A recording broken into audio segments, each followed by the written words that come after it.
Hi எல்லாரும் எப்படி இருக்கீங்க? நாங்கள் ரொம்ப சூப்பராக இருக்கோங்க. Welcome back to my channel. என்னோடய சேனலை சப்ஸ்கிரைப் பண்ண எல்லா சப்ஸ்கிரைபர்ஸ்க்கும் ரொம்ப ரொம்ப ரொம்ப ரொம்ப நன்றி. இப்போ தான் நீங்கள் ஃபர்ஸ்ட் டைம் என் சேனலில் பார்க்குறீங்க அப்படின்னா இந்த vlog ஃபுல்லாக பாருங்கள். ஆஸ்டினை ஃபுல்லாக சுற்றி காமிச்சிருக்கோம். ஸோ பிடிச்சிருந்தா கண்டிப்பாக சப்ஸ்கிரைப் பண்ணுறதுக்கு கன்சிடர் பண்ணுங்கள். வாங்க வீடியோக்குள்ளே போகலாம். ஸோ இது பார்த்தீங்க அப்படின்னா நாங்கள் லாஸ்ட் வீக்கெண்ட், அதாவது 24th அன்னைக்கு நவம்பர் தேங்க்ஸ்கிவிங் ஹாலிடே பிரேக்குக்கு முன்னாடி நாங்கள் வந்து ஆஸ்டின் ஃபுல்லாக வந்து சரி ஒரு நாள் எக்ஸ்ப்ளோர் பண்ணலாம் அப்படின்ட்டு தான் வந்தோம். ஃபஸ்ட்டு வந்து ஆஸ்டின் 360 அப்படின்னு ஒரு இடம் இருக்குது. அது வந்து ஒரு சின்ன பிரிட்ஜ் மாதிரி இருக்கும். அங்கே சின்னதாக ஒரு ஹைக் இருக்கும். நாங்கள் ஹைக் பண்ணலை, பிகாஸ் எங்களுக்கு ரொம்ப வெயிலாக இருந்தது. ப்ளஸ் அன்றைக்கி வந்து குழந்தைங்களாம் இருந்ததுனால அவங்களெல்லாம் வச்சுக்கிட்டே ஏற முடியுமா தெரியல. அது சும்மா சின்ன ஹைக்கு தான். நீங்கள் அங்கே போய் பார்த்தீங்க அப்படின்னா அந்த லேக்கோட வியூ, அதுக்கப்புறம் அந்த பிரிட்ஜு, அந்த ஃபுல் வியூவுமே சூப்பராக இருக்கும். நாங்கள் ஆனால் அதுக்கு போகலை. பட் ஆனால் வந்து முடிஞ்ச வரைக்கும் வந்து அந்த பிரிட்ஜுக்கு கிட்டே இருக்கிற வரைக்கும் நான் வியூ எடுத்திருக்கேன். கண்டிப்பாக உங்களுக்கு பிடிக்கும்னு நினைக்கிறேன். ஸோ ஆஸ்டின் 360 பிரிட்ஜ் வந்து ரொம்ப ரொம்ப பியூட்டிஃபுல்லான ஒரு வியூங்க. கண்டிப்பாக வந்து ஆஸ்டின் வந்தீங்க அப்படின்னா கண்டிப்பாக இந்த இடத்த போகாமல் விட்டுறாதீங்க. ரொம்ப பியூட்டிஃபுல்லாக இருக்கும். அதுக்கப்புறம் நாங்கள் அங்கேருந்து வந்து ஸ்டேட் கேபிட்டல் பில்டிங் போனோம். ஸோ இதுதான் அந்த ஆஸ்டின் 360 பிரிட்ஜு. இது பார்த்திங்கன்னா பெரிய பாருங்கள், அந்த லேக்கெலாம் வச்சு ரொம்ப அழகாக இருக்கும். அந்த லேக்கில் வந்து போட்டிங் டூர்லாம் பண்ணுவாங்க. அதுவுமே பியூட்டிஃபுல்லாக இருக்கும். நான் டூர் போகல, பிகாஸ் நாங்கள் இங்கே தான் இருக்கோங்கிறதுனால எங்களுக்கு அவசியப்படலை. நீங்கள் வந்தீங்கன்னாக்கா கண்டிப்பாக அந்த லேக் டூர் கண்டிப்பாக நீங்கள் ட்ரை பண்ணுங்கள். ரொம்ப நல்லாயிருக்கும். இது பார்த்திங்க அப்படின்னா ஸ்டேட் கேபிட்டல் போகிற வழியில் இங்கே வந்து அந்த ட்ரெயின் பாருங்களேன், அப்படியே 2 சைடு, இது ஒரு வே, அதுக்கப்புறம் வந்து ட்ரெயின் நடுவில் போகும். அதுக்கப்புறம் அந்த சைடில் வந்து இன்னொரு வே இருக்கும். ஸோ சூப்பராக இருந்தது. இந்த ட்ரெயின் பார்த்திங்கன்னா அவ்வளோ பெருசாக போயிட்டே இருந்துச்சு. குட்ஸ் வண்டி ரொம்ப ஜாலியாக இருந்தது பார்க்குறதுக்கு. அதனால சும்மா கேப்சர் பண்ணியிருக்கேன். லாங் வீடியோ நான் ரொம்ப ஃப்ரீக்வெண்ட்டாக போடலை. இனிமேல் தான் கொஞ்சம் போட ஆரம்பிக்கணும். பட் நிறைய பேர் கேட்குறாங்க லாங் வீடியோ எப்போ போடுவீங்க அப்படின்லாம் கேட்கும்போது எனக்கு ரொம்ப சந்தோஷமாக இருக்கும். ஓகே, நம்மளையும் எக்ஸ்பெக்ட் பண்ணுறாங்க அப்படின்ட்டு. கண்டிப்பாக நான் லாங் வீடியோ வந்து முடிஞ்ச வரைக்கும் நிறைய போட ட்ரை பண்ணுறேன். எனக்கு ஆக்சுவலி டைமே இல்லை. அதுதான் ரீசன். கண்டிப்பாக நான் வந்து இனிமேல் ரெகுலராக லாங் வீடியோ போடுறதுக்கு ட்ரை பண்ணுறேன். நான் ஒரு பேட்டர்ன் மாதிரி பண்ணலாமான்னு யோசிச்சுட்ருக்கேன். அதாவது வீக்லி ஒன்ஸ் பண்ணலாமா, இல்லை 2 weeks ஒன்ஸ் லாங் வீடியோ பண்ணலாமான்னு யோசிச்சுட்ருக்கேன். ஸோ கண்டிப்பாக லாங் வீடியோ அப்லோட் பண்ணுறேன். எனக்கு ஒரே ஜாலி ஆகிடுச்சுங்க இந்த இடம் போகும்போது. இதுதான் அந்த ஸ்டேட் கேபிட்டலோட என்ட்ரன்ஸ். நாங்கள் ஆக்சுவலி சவுத் என்ட்ரன்ஸ் வழியாக போனோம். அங்கே பார்த்தீங்கன்னாக்கா இந்த மாதிரி ஒரு அழகாக இந்த மிலிட்ரி இது பண்ணி அவங்க டெபிக் பண்ணி ஒரு சிலை இருந்துச்சு. ரொம்ப ஜாலியாக இருந்தது. நான் பாருங்களேன் எவ்வளோ ஹாப்பியாக ஓடுவேன்னு மட்டும் பாருங்களேன். ரொம்ப பியூட்டிஃபுல்லாக இருந்துச்சு அன்றைக்கி பார்க்கு.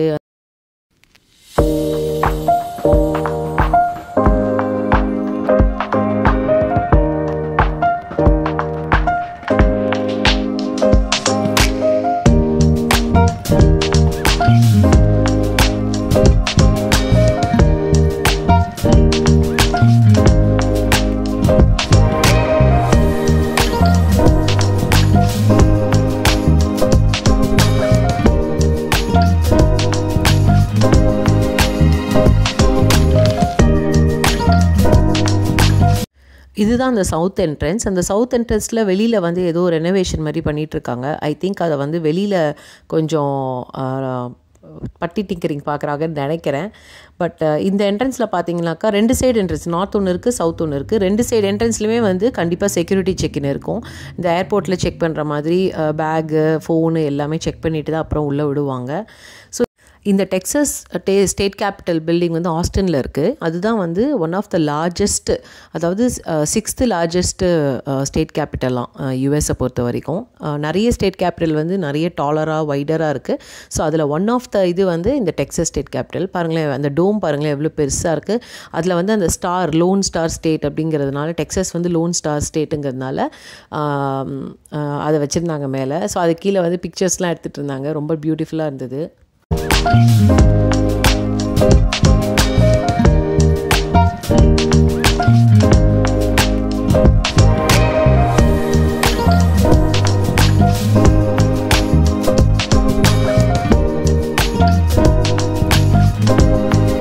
டெக்ஸாஸை வந்து இதுக்கு முன்னாடி வந்து 5 நேஷன்ஸ் ரூல் பண்ணிகிட்டு இருந்தாங்களாம். அது என்ன அப்படின்னாக்கா Spain, France, Mexico, republic of Texas, அதுக்கப்புறம் யுனைடெட் ஸ்டேட்ஸ் ஆஃப் அமெரிக்கா.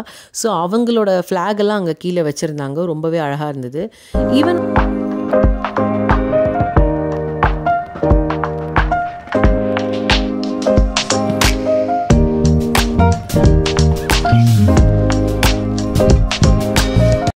அதே மாதிரி டெக்ஸஸில் வந்து எந்தெந்த கவர்னர் எந்தெந்த பீரியடில் ரூல் பண்ணாங்கன்னு அவங்களோட பிக்சர், அதுக்கப்புறம் அவங்களோட பீரியட் ஆஃப் டைம் வந்து எல்லாமே அங்கே ஃபோட்டோஸோட எல்லா இடத்துலையுமே எவ்ரி நூக் அண்ட் கார்னரில் வந்து அவங்க வந்து அதை வச்சுருந்தாங்க ஃபோட்டோஸோட. அதே மாதிரி இது வந்து சுப்ரீம் கோர்ட் அப்படின்னு சொல்லி வச்சுருந்தாங்க. இது ஆக்டிவாக இருக்கா இல்லையாங்கிறது எனக்கு தெரியாது. ஐ திங்க் இது சும்மா டிஸ்பிளேக்கு தான் ஓப்பன் பண்ணியிருக்காங்கன்னு நினைக்கிறேன். பழைய காலத்தில் இப்படி தான் இருந்திருக்கு சுப்ரீம் கோர்ட் அப்படிங்கிறதுனால இதை வந்து இப்படி வச்சுருக்காங்கன்னு நினைக்கிறேன். அண்டு ட்ரெஷரர் ஆஃபீஸர்னு சொல்லி ஃபர்ஸ்ட்டில் ஒரு ஆஃபீஸ் இருந்துச்சு. அது இன்னுமே ஆக்டிவாக தான் இருக்குது. அவங்க வந்து பார்த்திங்கனாக்கா பழைய காலத்தில் நம்ம யூஸ் பண்ண தண்ணி தொட்டி, அவங்க வந்து பழைய காலத்தில் இந்த பில்லிங் மிஷின்லாம் இருக்கும்ல, ஆடிங் மிஷின், இதுதான் அந்த ஆஃபீஸ். இதுதான் வந்து அந்த ஐ திங்க் நம்பர் கொடுக்குற இது நான் நினைக்கிறேன். இது பாருங்கள், இப்படி தான் இருக்குமா அந்த ஆஃபீஸு. இதை பார்க்குறதுக்கே பார்த்திங்கன்னா நம்மளையே ஒரு அந்த காலத்துக்கு கூட்டிகிட்டு போன மாதிரி ஒரு ஃபீல் இருந்துச்சு. அதை அப்படியே அவங்க பாதுகாத்து வச்சுருக்காங்க. அதுதான் பெரிய விஷயம். ஒவ்வொரு ஸ்டேட் கேபிட்டல்லையும் ஒரு மாதிரி வச்சுருப்பாங்க. பட் ஆஸ்டினை பொறுத்த வரைக்கும் வந்து டெக்ஸஸை பொறுத்த வரைக்கும் டெக்ஸஸ் ஸ்டேட் கேபிட்டல் வந்து இன்னுமே பெருசுங்கிறதுனால அவங்களுக்கு நிறைய ஸ்பேஸ் இருக்குது. ஸோ ரொம்ப விசாலமாக ரொம்ப பெருசாக இருக்கும் இந்த இடமே. இது வந்து ஆடிங் மெஷின் அப்படின்னு சொல்லி வச்சுருந்தாங்க. இது எப்படி இருக்குன்றது சத்தியமாக நம்மளுக்கு ஐடியாவே கிடையாது. நிறைய நம்பர்ஸ் ரிப்பீட்டிங்காக இருந்தது, அது மட்டும்தான் எனக்கு தெரிஞ்சிச்சு. அதுக்கப்புறம் டைப்ரைட்டர் வச்சுருந்தாங்க. டைப்ரைட்டர் பார்க்கறதுக்கு நான் சின்ன வயசில் பார்த்துருக்கேன். ஸோ அதனால் எனக்கு தெரியும் அது எப்படி இருக்கும் அப்படின்ட்டு. ஸோ அதெல்லாம் என் பையனுக்கு கூப்பிட்டு காமிச்சிட்டு இருந்தேன். இங்கே பாரு, இதுதான் டைப்ரைட்டர், இதில் வந்து கம்ப்யூட்டருக்கு முன்னாடி நாங்கள் இப்படி தான் அடிச்சிட்ருப்போம் அப்படின்னு சொல்லிட்டு இருந்தேன். ஸோ பஞ்சிங் கார்டு மாதிரி ஒன்று இருந்தது. அதுக்கப்புறம் வந்து அந்த ஸ்டேப்லர், இது அந்த காலத்து ஸ்டேப்லராம், எவ்வளோ வெயிட்டாக இருக்குது பாருங்கள். இதை பார்க்குறதுக்கு, இதை தூக்கிறதுக்கே தனியாக ஒரு ஸ்ட்ரென்த்து வேணும் போலன்னு நினச்சிக்கிட்டேன் நான். ரொம்ப அழகாக இருந்தது இந்த இடம். அவங்க டூர்ஸும் தராங்க, ஃப்ரீ டூர் தான். அது டைமிங்க்கு ஏற்ற மாதிரி இருக்கும். ஸோ நாங்கள் போகலை, ஏன்னா எங்களுக்கு ரொம்ப கஷ்டம், 2 பசங்களை வச்சுக்கிட்டு நாங்கள் போகலை. நீங்கள் கண்டிப்பாக டூர் வேணால் ட்ரை பண்ணிங்கனாக்கா கண்டிப்பாக கமெண்ட்டில் சொல்லுங்கள். அதே மாதிரி அங்கே ஒரு கிஃப்ட் ஷாப் மாதிரி வச்சுருந்தாங்க. அங்கே நம்ம வந்து சொவனியர்ஸ் அந்த மாதிரி எதாவது வாங்கணுன்னா வாங்கிக்கலாம். ஆனால் இங்கே ஹைலைட்டாக கிறிஸ்மஸ் இதுங்கிறதுனால, கிறிஸ்மஸ் சீசனுங்கிறதுனால கிறிஸ்மஸ்க்கு அந்த ஹேங்கிங் டெக்கரேஷன்ஸ் நிறைய வச்சுருந்தாங்க. அது ஒன்று விலையும் பார்க்கணுமே, நீங்கள் கண்டிப்பாக பாருங்களேன் எவ்வளோ விலைன்ட்டு.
வெளியே வந்தால் பயங்கரமான காற்றுங்க, சூப்பராக இருந்தது.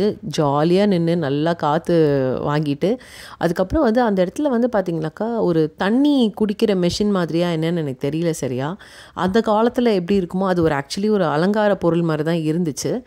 ஆனால் வந்து அது கீழே ப்ரெஸ்ஸுன்னு இருந்தது. ஸோ அதை நம்ம காலால் அமுக்கணும் அப்படின்னாக்கா ஐ திங்க் தண்ணி வரும்னு நினைக்கிறேன். அந்த காலத்தில் அப்படி தான் வச்சுருப்பாங்க போல், நம்ம ஊர் அடி பம்பு மாதிரி. ஸோ அந்த மாதிரி இருக்கவும் எனக்கு அது புதுமையாக இருந்தது. என்னடா இது, இந்த மாதிரிலாம் ஒரு விஷயம் வச்சுருக்காங்களே அப்படின்ட்டு ரொம்ப ஆச்சரியமாக இருந்தது. அங்கே நிறைய பார்க்கிங் கராஜஸ் இருக்கும். ஸோ அதில் வந்து பார்த்திங்கனாக்கா ஒரு நாளைக்கும் ஒரு ப்ரைஸ் ரேஞ்ச் மாறும்.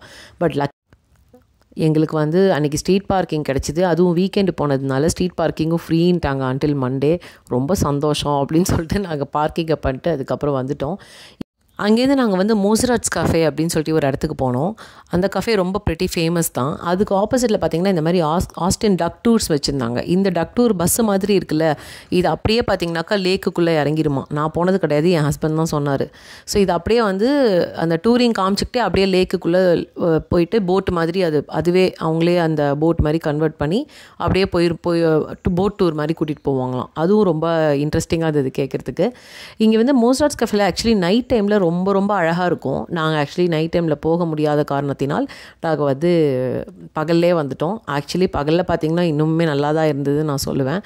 ஆனால் இது முடிச்சுட்டு ஒரு சம்பவம் பண்ணிட்டேங்க நான். என்னென்னா, நான் வந்து மோசராட்ஸ் கஃபே முடிச்சுட்டு நாங்கள் ஒரு லொக்கேஷன் போயிட்டு நாங்கள் வந்து ஆஸ்டின் டவுன் டவுன் எப்போதுமே பார்ப்போம். அந்த லொக்கேஷன் முடிஞ்சால் நான் உங்களுக்கு பின் பண்ணி விட்றேன் கீழே. ஸோ அதில் பார்த்திங்க அப்படின்னா அந்த இடத்துல முடிச்சுட்டு அங்கே அந்த ஸ்கூட்டர் இருக்கும். அந்த ஸ்கூட்டரை ரெண்ட் பண்ணுறதுக்காக நான் என்ன பண்ணிட்டேன், என்னோடய வாலெட்டை தேடினேன். ஏன்னா அந்த வாலெட்டில் அவங்க ரெண்டல் இதில் வந்து அந்த ஆப்பில் வந்து நீங்கள் என்ட்ரு பண்ணணும்.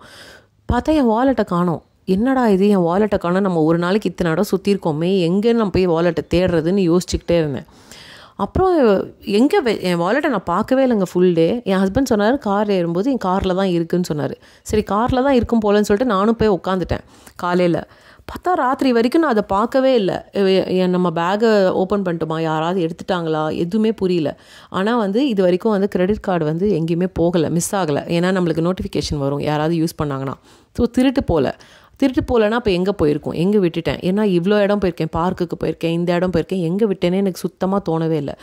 அப்பா கடவுளை கும்பிடாத சாமி கிடையாது. ஐயோ கடவுளே கிடைக்கணுமே நேராக திருப்பி ஸ்டேட் கேபிட்டல் பில்டிங் போய் அதுக்கப்புறம் வந்து அங்கே போயிட்டு அந்த போலீஸ்கிட்ட கேட்குறேன், இந்த மாதிரி வந்து என் வாலெட்டை காணோன்னு. அவர் கேமராவில் செக் பண்ணுறாரு, இதில் பண்ணுறாரு. கடைசியில் பார்த்தா இங்கே எடுத்துகிட்டு வந்தீங்களான்னு கேட்டார். நான் சொன்னேன் ஞாபகம் இல்லை அப்படின்னு.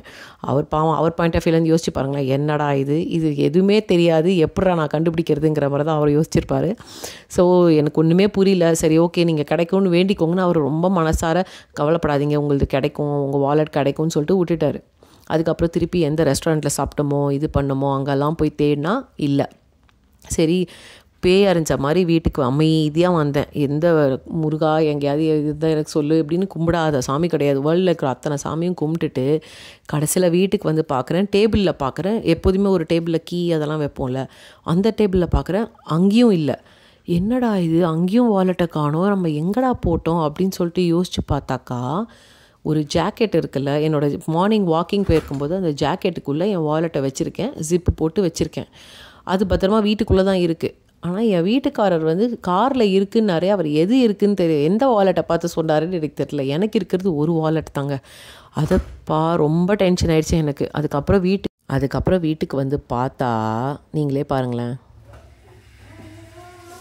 கடைசியில் இந்த கோட்டில் இந்த ஜிப்புக்குள்ளே வச்சு இங்கே இருந்தது.